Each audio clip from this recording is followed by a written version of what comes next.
everybody at some stage uses some sort of personal care or beauty product. And you know, it's usually the men that give the old brush off when they say, what do you do? I say, well, I work in the beauty industry, and they say, haha, you know, kind of thing. They think it's very fluffy. I was honoured with an MBE last year, and Prince Charles gave it to me. And when I went up to see him, he said, I see you have your award for helping entrepreneurs and for charity. He said, what sort of sector of business are you in? And I said, in beauty, Your Highness. So I said, you know, all lipstick and lycra? And he laughed his head off. He thought that was funny, you know. And it's not funny. I mean, beauty, doesn't everybody want to try to make the best of themselves? Not about being a raving beauty, believe you me. And when you think of the older women who have to stay in the workplace, either because they have to make ends meet, or because they have a nice job and their employer has allowed them to stay, that putting on a nice face, having a nice skin, maybe having their hair done professionally, that really adds to their confidence. Whenever there was a particular drama or something difficult I had to deal with, either when running my own business or even running the CEW, as I still do, is to sleep on things for about 24 hours. Never make a rash decision. You know, things are not always what they seem, and you need to think about things. It was when I actually got fired on the first day of a new job, because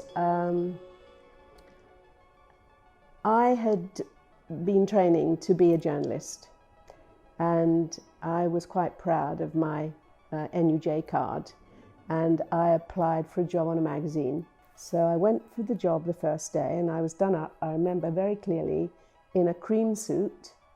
I had my 1960s huge hairstyle and high heels, thinking I was going to go straight to the department for this page that I was going to be involved in writing, only to find that the editor that I was supposed to report to was on holiday, and would I go and work with someone else in the picture department? I thought, well, you know, I'll learn something in the picture department.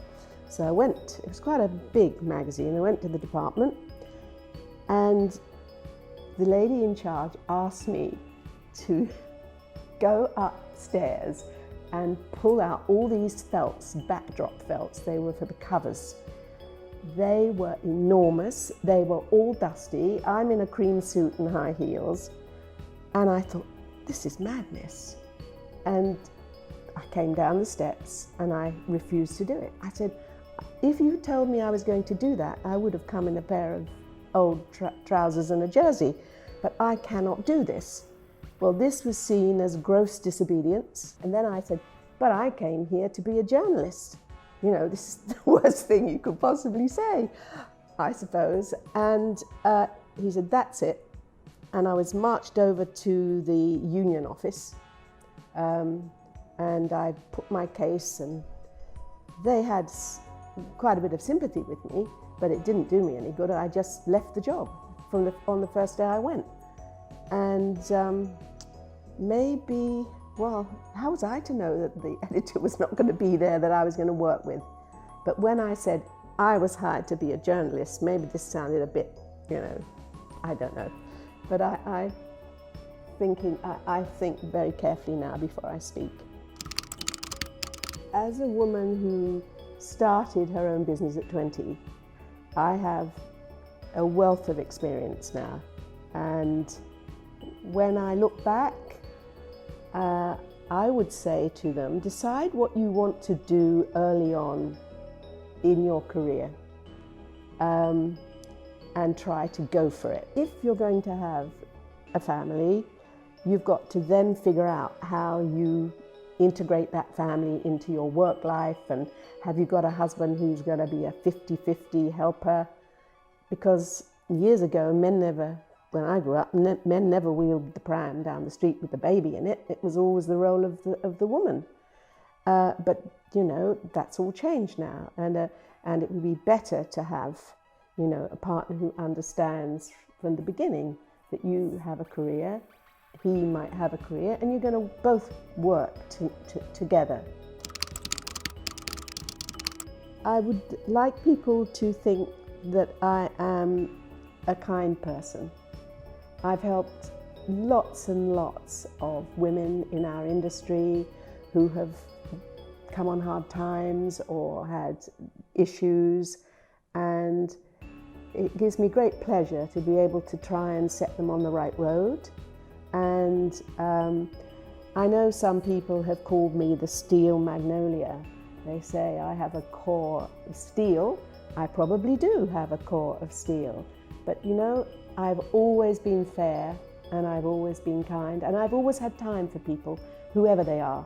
If you were at my office now, I see, it's like a clinic. I see so many young women who come in with an idea or a plan for a business, and I have undoubtedly helped them connect with people who will take them to the next step.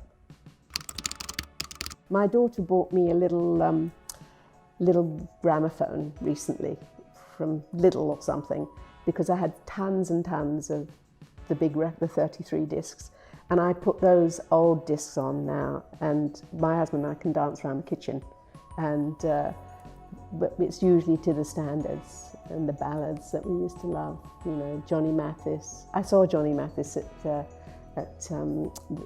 Q2 recently with my daughter, and I looked at him, he hadn't changed a bit. He sang all the old songs, and it was really very nice, I have to say.